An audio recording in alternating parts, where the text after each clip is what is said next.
शिवानंद भाई सर सुन रहे हैं? सर सर हाँ सर, ओके सुन पा रहे हैं। ओके।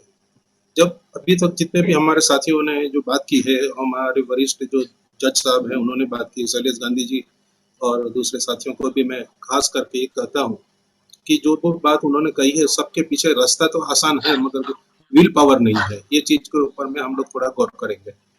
कोर्ट के केसेस की जो बात आ रही है, ये जो हम 1947 से लेके यदि हम चलें और आज हम 21 मतलब ऑलमोस्ट 74 इयर्स, आज 73 74 इयर्स के अंदर जब हमारी पेंडेंसी जो 2 साल पहले ही करीब 3 करोड़ करीब थी, आज 4.5 करोड़ पहुंच गई है।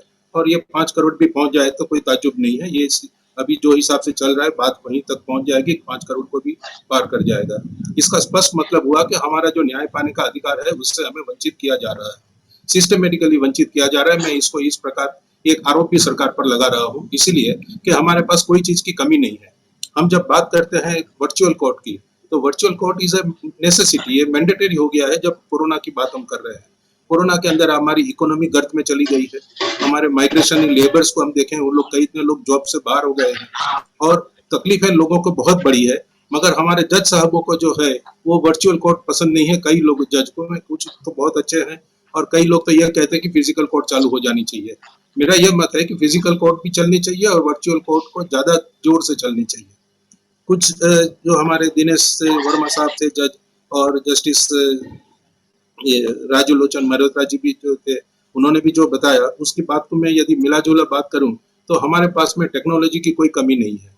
हम जब चंद्र पे चंद्रयान उतारने की हम बात कर सकते हैं, हम मार्स के ऊपर में घूमने की, हमारा मार्स मिशन मार्स भी हम जब चला सकते हैं। अमेरिका के अंदर हम बात करें तो जो इतना हाईटेक जितनी भी कंपनीज हैं या जो गूगल का चीफ है वो भी इंडियन है। तो हमारे पास इंडियन ब्रेन्स आर सुपर। जो जब इंफॉर्मेशन टेक्नोलॉजी की बात करें और जब घर में आते हैं, तो जब हमारे यहाँ सिस्टम की हम बात करें तो हमारी यहाँ ये जो टेक्निकली डिफिकल्टीज की जो बात हमने करीब करीब सभी वक्ताओं से सुनी, तो उसका कारण क्या है? कारण है हमारे पास में जो सिस्टम हम यूज कर रहे हैं एनआईसी की, वो आउटडेटेड सिस्टम है जिसको उठा के फेंक देना चाहिए। ये सिस्टम से हम जब काम करेंगे तो दिक्कत आएगी, और जब दिक्कत आएगी तो आप कहते हैं कि हमको ये दिक्कत आती है, हमको वो दिक्कत आती है, मगर इस दिक्कत का समाधान कहाँ करना उसके ऊपर हम बात नहीं कर रहे हैं।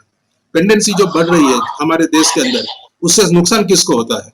हम जब नुकसान की हम जब बात करते हैं तो हम दो लोगों को सामने साफ कहते हैं। आपके साथ बहुत सारे वकील यहाँ बैठे हुए हैं और लिटिगेंट्स जो हैं, जब एक बार मैंने सुना था राजीव लोचन जी बोल रहे थे कि उनकी कोर्ट में पीछे दीवार में लिखा हुआ था लिटिगेंट इज सुप्रीम, लिटिगेंट ही हमारे लिए सब कुछ है। तो लिटिगेंट सब कुछ है तो लिटिगेंट आपको न्याय देने में तकलीफ क्यों हो रही है? आज इतने सारे पेंडेंसी केस पेंडिंग हो गए, तब आप उसके ऊपर इतनी गर्मियों में छुट्टी क्यों ले रहे हो? आपका दिल में दर्द नहीं होगा उस टाइम में कि क्रिसमस की भी छुट्टी चाहिए, गर्मी की भी छुट्टी चाहिए, दशहरा की, दिवाली की भी छुट्टी चाहिए? तो ये एक मानसिकता है कि लोगों के प्रति हमारी जो जिम्मेदारी है लिटिगेंट्स के प्रति, वो जिम्मेदारी से हमारे जज साहब लोग भी जो है उतने सीरियस नहीं है जितने आम आदमी आज सीरियस होकर हम लोग यहाँ बात कर रहे हैं।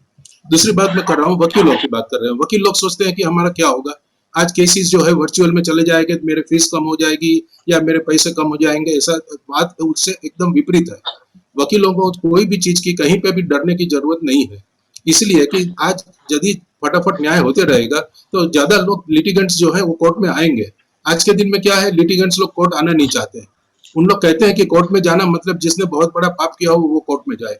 आप जमीन स्तर पे उतर के नीचे देखेंगे तो आप पाएंगे कि लोग कोर्ट में जाने के लिए, जो यदि किसी ने गलती से कोर्ट गया तो बोलता है उसने कोई पाप किया होगा इसीलिए कोर्ट का चक्कर काट रहा है। ये सामान्य लोगों की बात है। इससे हमको मुक्ति दिलाने के लिए virtual court is an necessity, जिसको हम सिर्फ नेसेसिटी नहीं कहते। हमारे जो सुप्रीम कोर्ट के एक आदेश की भी बात कर रहा हूँ कि जो उन्होंने जो डायरेक्शन दिए हैं कि सुप्रीम कोर्ट ने अपना exercise its plenary power under Article 142, directed all high courts to frame a mechanism for use of technology during pandemic. But hearing that are taking on virtual mode, we land in a typical situation. What is this typical situation? जो technical difficulties की हम बात कर रहे हैं वो typical situation हो गई है। हम यदि लिटिगेंट के ऊपर में बात करते हैं, वकीलों की बात अब करते हैं, तो दोनों को इसके अंदर बेनिफिट है। मगर जब वकीलों के साथ अलग से हम लोग कई वकीलों से बात की तो उनको प्रॉब्लम हो रहा है। वो लोग चाहते हैं, जैसे सुप्रीम कोर्ट बार एसोसिएशन ने भी अपोज किया कि नहीं हमको वर्चुअल कोर्ट नहीं चाहिए। भाई व्हाट इज द रीजन?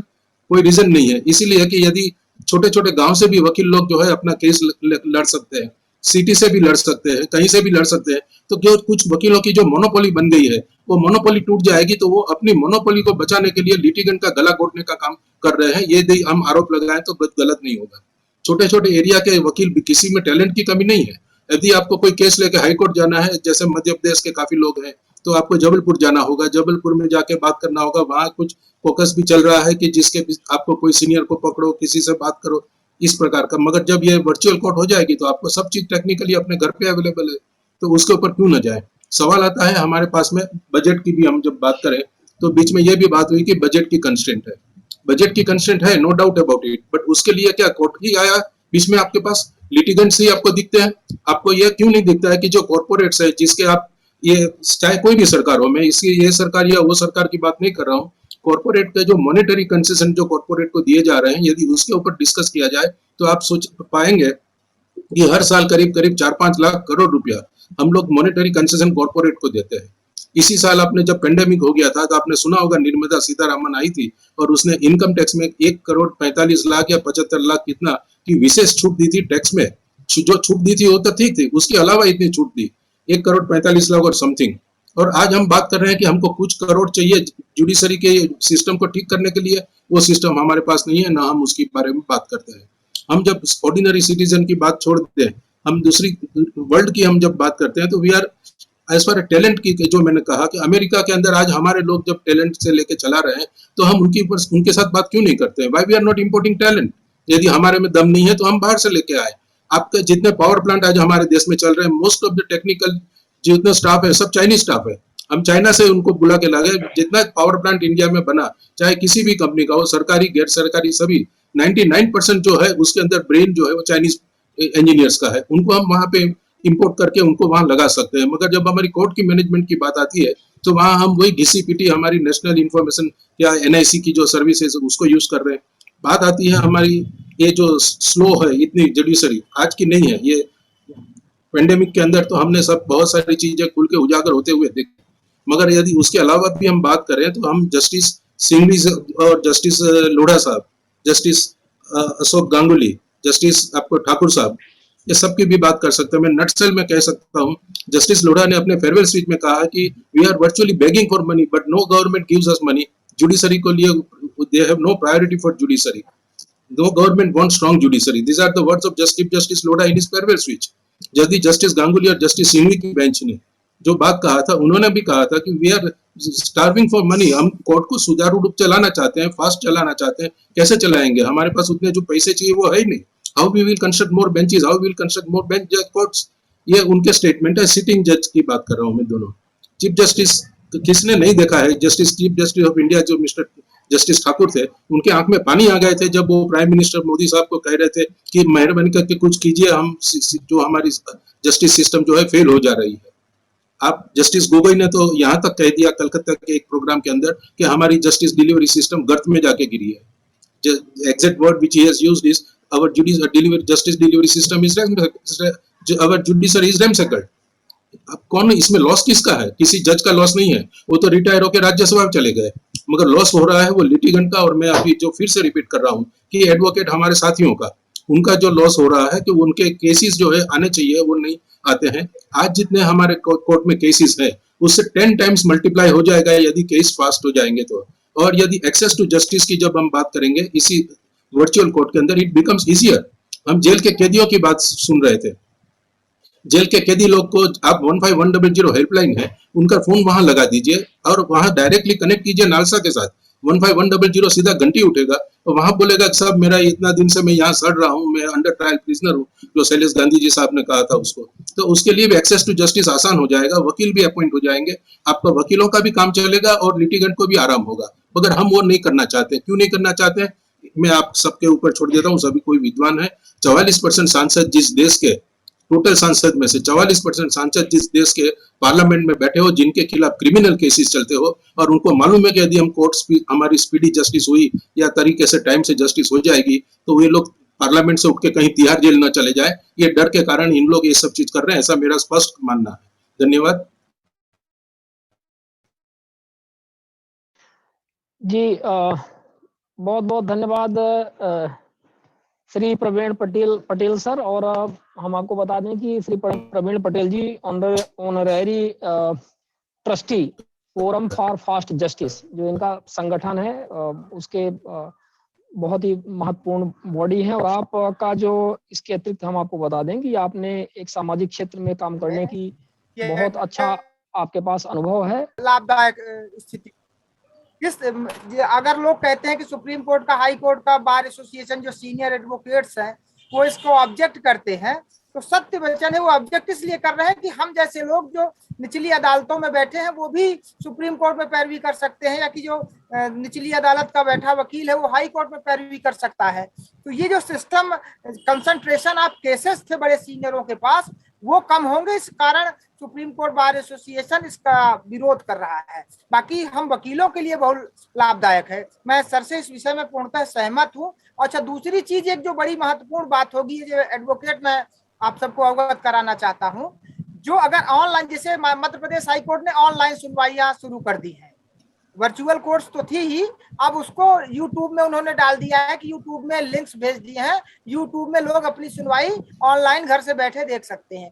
इससे न केवल वकील के ऊपर दबाव होगा कि वो केस तैयार करके जाए, बल्कि जज के ऊपर भी दबाव होगा कि देखिए जनता सुन रही है हमको, हम किस तरह से निर्णय कर रहे हैं। तो इससे जो सिस्टम है, जो डिलीवरी ऑफ जजमेंट है, जो क्वालिटी ऑफ जजमेंट है, वो इम्प्रूव होगा और जनता को देखने को मिलेगा कि कौन वकील आर्गूमेंट कर रहा है, कि कौन वकील निचली अदालत से मुकदमे भर लेके आ रहा है। तो ये सिस्टम जो है वो सुधर जाएगा, एक क्रांतिकारी परिवर्तन होगा और इससे उन वकीलों को बहुत लाभ होगा जो एक्चुअली मेहनत करते हैं, जो केस की तैयारी करते हैं, जो आर्गूमेंट करते हैं, उनको लाभ होगा। तो मैं सर से इस विषय में पूर्णतः सहमत हूँ। धन्यवाद सर आपका इस विषय में। एक चीज मैं इसमें ऐड करना चाहता हूँ शिवानंद जी, यदि आपकी परमिशन हो तो। नहीं बिल्कुल सर, देखिए, आपको वैसे भी टाइम अपन एक्सटेंड कर सकते हैं। आपको यूरोप की बात करते हैं, छोड़ दीजिए, उसका एक दो केस की मैं जिक्र कर रहा था, थोड़ा लंबा हो जाएगा। मगर अमेरिका की यदि हम बात करते हैं, जॉर्ज फ्लॉयड की बात करें, जिस पुलिस अधिकारी के कारण उसके पांव से गला उसका दबाया था और उसकी मौत हो गई थी, उसकी ट्रायल पूरे वर्ल्ड ने लाइव देखी है। आज CNN ने उसको लाइव में दिखाया, आज जो अल जजीरा ने भी देखा, मैंने अल जजीरा में देखा लाइव पूरा का पूरा उसका। तो जब हम लाइव में देख सकते हैं अमेरिका के कोर्ट के केस, और वहां पे एक सिस्टम भी बनी हुई है, तो आज हमें क्या तकलीफ है कि हम हमारे वर्चुअल कोर्ट से भी हम पीछा छुड़ाएं। लाइव तो बहुत दूर की बात हो गई। जब हम हमारी मेंबर ऑफ पार्लियामेंट्स जो हमें असेंबली की बात करें, जब कोर्ट की प्रोसीडिंग लाइव करने में तकलीफ हो रही है, तो असेंबली और पार्लियामेंट की सेशन लाइव हम पूरी दुनिया देखती है, पूरे भारत के सभी लोग देखते हैं, तो कोर्ट की प्रोसीडिंग लाइव करने में आपको तकलीफ क्यों है? इसमें कौन सा कंटेम्प्ट हो रहा है? और दूसरी बात कोर्ट मैनेजर्स की आई है, रजिस्ट्री की भी बात में, जो इसमें अभी क्योंकि हमारे वकील जो मित्र हैं मिश्रा साहब हैं, लिखा है नाम, उन्होंने जो कहा कि आज सबसे बड़ी समस्या कहाँ है, कोर्ट का जज के सामने में जब मामले आते हैं, उसको मैनेजमेंट की बात आती है, तो registry is at biggest fault. आज जज लोग जो है कोर्ट के मैनेजर्स को अपॉइंट करने का सुप्रीम कोर्ट का ऑर्डर हुआ 1 दिसंबर 2012 या 13 से, सभी कोर्ट के अंदर मैनेजमेंट एक्सपर्ट्स, प्रोफेशनल MBS को रखने की बात हुई, और उन्होंने उसमें भी रखे हैं, मगर कोई प्रोफेशनल एक्सपर्ट MBS जो है उनको रखा कि उसकी जगह कोई दूसरी MBA की डिग्री लेके आ गए, उनको रखा, ये एक दूसरा प्रश्न खड़ा हो गया है। कई जगह इनकम्पिटेंट लोग भी अंदर जाके बैठे हुए हैं। और मैनेजमेंट की जब बात आती है, तो आज भी जज लोग फाइल लेके बैठते हैं। मैंने एक मैनेजमेंट एक्सपर्ट से जो बात किया कोर्ट के अंदर में, जो हाई कोर्ट के अंदर था, उसने कहा कि जज लोग एक मेंटेलिटी से ग्रस्त है, वो कोई चीज को छोड़ना नहीं चाहते हैं। जो काम मैनेजमेंट के लिए देना सुप्रीम कोर्ट का आदेश था, वो भी जज अपने हाथ लेके सभी फाइल अपने पास लेके बैठते हैं। दुष्यंत दवे जी की बात भी आपने सुनी होती है, तो कोर्ट मैनेजमेंट सिस्टम के अंदर जज डिसाइड करता है कौन केस कौन सुनेगा, किस बेंच में क्या जाएगा। आप कम से कम इसको तो कोर्ट मैनेजर्स के ऊपर छोड़ दो, let the court manager decide कि भाई ये केस किसको जाना चाहिए, किसको नहीं जाना चाहिए। हर चीज को लपेट में रखेंगे, कुछ जजेस हैं, कुछ वकील हैं, कुछ इस तरह के हो गया, जाहिर में बाकी की वकील कहाँ जाए, बाकी की जनता कहाँ जाए? This is also big problem, इसके ऊपर भी खुल के चर्चा होनी चाहिए। धन्यवाद जी बिल्कुल, शुरुआत हो गई है प्रवीण भाई जी, शुरुआत हो गई है, तो निश्चित तौर पे ये कारवां आगे बढ़ता जाएगा, और आप जैसे लोगों का सहयोग इसी तरह से मिलता रहे, तो हम लोग वर्चुअल कोर्ट और ये कोर्ट न्यायिक सुधार में अपन चर्चा बिल्कुल जारी रखेंगे।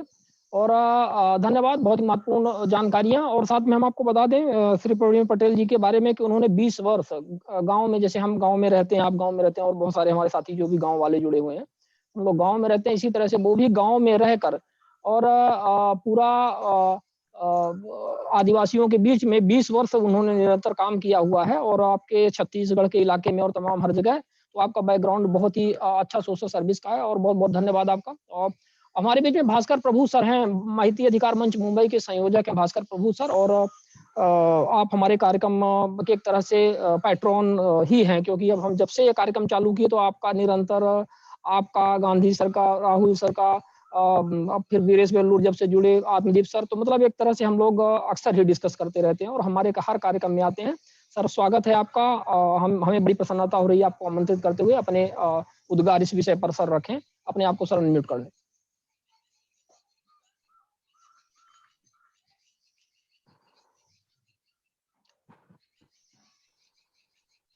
अनम्यूट सर नहीं कर पा रहे हैं।